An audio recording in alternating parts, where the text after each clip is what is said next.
اعوذ باللہ من الشیطان الرجیم، بسم اللہ الرحمن الرحیم۔ السلام علیکم۔ میں آپ کو ایک مرتبہ پھر آپ کے ہی اپنے چینل میں ویلکم کرتا ہوں۔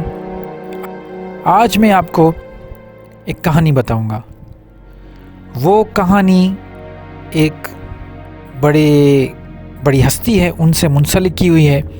جب آپ کو پوری کہانی میں بتا دوں، اس کے بعد آپ خود یہ فیصلہ کیجئے گا کہ کیا یہ کہانی سچی ہے، کیا اس کہانی سے اس بزرگ ہستی کا جو کریکٹر ہے، اس کا جو کردار ہے، اس پہ منفی اثر پڑتا ہے۔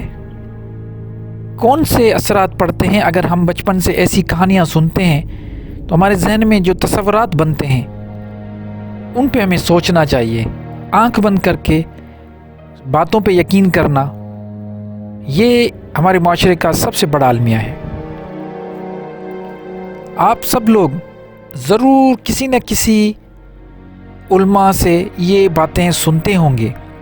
میری یہ کہانی بتانے کا مقصد یہ نہیں ہے کہ آپ ان کو سننا چھوڑ دیں۔ میں صرف یہ کہتا ہوں کہ آپ جو یقین کر بیٹھے ہیں، ایک مرتبہ اپنے آپ سے پوچھ تو لیں کہ کیا ایسا بالکل ایسا ہو سکتا ہے یا نہیں ہو سکتا۔ تو چلیں زیادہ دیر نہیں کرتے، آج کیا کریں، میں آپ کو پوری کہانی سناتا ہوں۔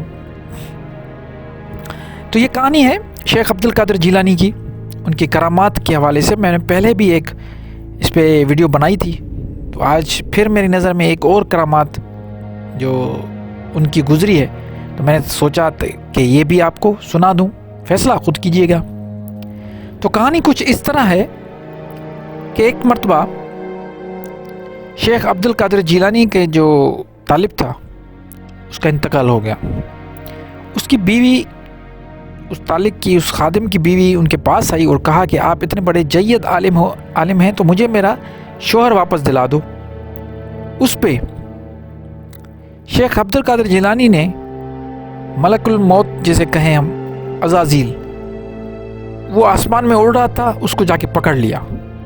اس کے ہاتھ میں ٹوکری تھی، اس کو پکڑ کر بولا کہ یہ فلان جو بندہ ہے جس کا روح قبض کیا ہے تم نے، یہ مجھے واپس دو، یہ مجھے دینا ہے۔ تو اس پہ عزازیل جواب دیتا ہے کہ یہ کیسے ممکن ہے، کیونکہ میں تو جو بھی روح قبض کرتا ہوں وہ سارے اللہ کے حکم سے ہوتا ہے۔ اس پہ اس نے کہا کہ میں اللہ کا محبوب ہوں اور مجھے یہ چیز واپس کرو۔ تو جب وہ عزازیل نہیں مانتا تو اس میں وہ جو ٹوکری ہوتی ہے، اس میں سے وہ شیخ عبد القادر جیلانی وہ اس بندے کا جو روح ہے وہ چھین لیتا ہے۔ تو جیسے چھینتا ہے اس سے تو ٹوکری گر جاتی ہے، اور دوسرے جو روح اس وقت قبض ہو گئے تھے وہ بھی بھاگ کے اور واپس اپنے جسموں میں چلے گئے، اور سارے وہ لوگ زندہ ہو گئے۔ اس پہ عزازیل نے اللہ تعالیٰ سے فرمایا کہ یا اللہ، یہ جو تمہارا محبوب ہے اس نے مجھ سے یہ حرکت کی ہے، جس کے نتیجے میں یہ مجھ سے گستاخی ہو گئی۔ اس پہ اللہ تعالیٰ ارشاد فرماتے ہیں کہ دیکھو یہ میرا محبوب تھا، تم نے اس کو کیوں نہیں دیا؟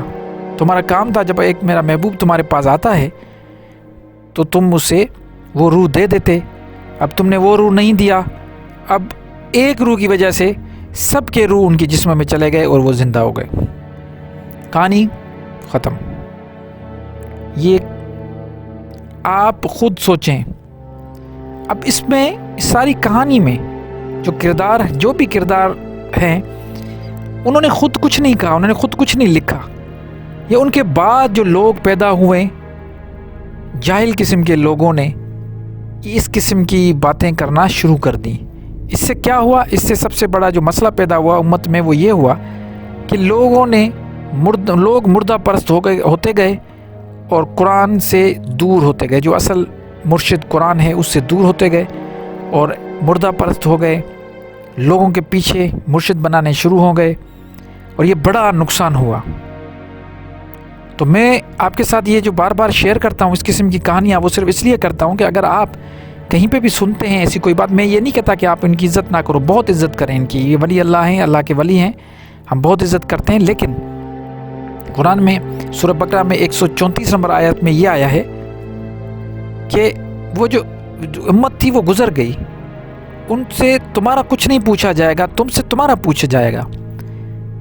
مطلب پچھلے لوگوں سے جو کچھ سوال جواب ہوں گے وہ ان سے ہوں گے، آپ سے نہیں ہوں گے، اور آپ سے ان کے بارے میں نہیں ہوگا، آپ سے آپ کے بارے میں ہوگا، ان سے ان کے بارے میں ہوگا۔